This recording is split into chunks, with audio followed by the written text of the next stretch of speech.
As I wrote this video script, I was lying on a beach with paid vacation. I was well fed, and so were my two daughters. I had a safe, blissful moment among so many moments just like that. People were shattering all around me, and I thought people never think about hunger when they're well fed.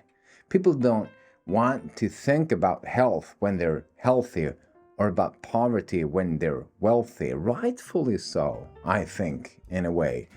As wealth is not for us to walk around and think about how awful life would have been without it.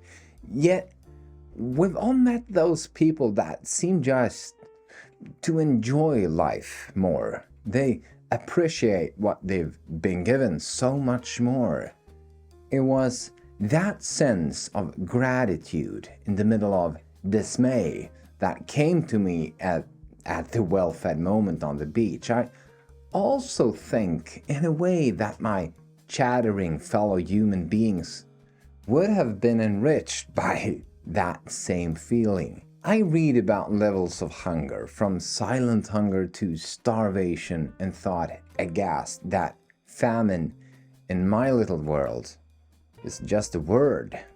Famine or starvation or the Swedish svältkatastrof is just terms that I can read about. I wanted this to change, so I'll share with you what I did. I briefly read about 1. The famine closest to me, 2.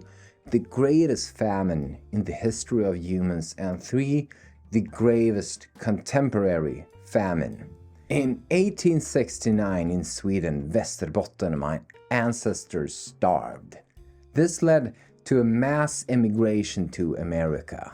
Poverty was seen as a lack of morals, with only yourself to blame of your misery. Aid was given reluctantly and, said the Lords, highly voluntarily.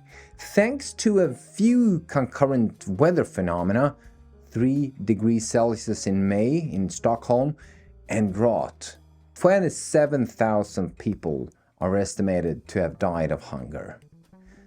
In 1951 to 61, the deadliest famine of all time took place in China. Weather wasn't the only factor involved, even though drought played a role. No, it was the so-called Great Leap Forward led by Mao Zedong that would take the People's Republic of China out of poverty that is said to have cost 15 to 55 million deaths due to starvation. Misdirected policies made the food distribution practically non-functional, millions of humans' energy needs unmet. Today, Sudan is on the brink of starvation 3 years after the start of its devastating civil war.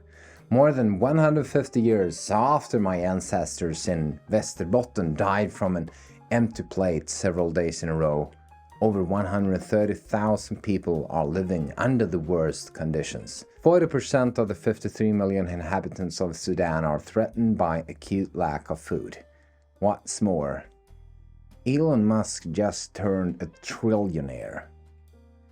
The SDG number 2 is named Zero Hunger. Maybe there's not much for me to do from here, except by, giving up my wealth, which I've not really deserved. I don't know, I feel frustration, but I feel hope too when I recall the staggering progress we've taken to eradicate hunger for the first time in the history of humans, even though it seems as we're going in the wrong direction at the moment. I feel gratitude too, though, which is better than to not think about hunger in Sudan. Better than eating that burger without appreciating the miracle it is. Maybe look at that empty plate and try to picture life without the casserole in front of you. I don't know what it would do to you, but for me it helped to appreciate what I'm given a fraction more. Thank you for the food that I'm given.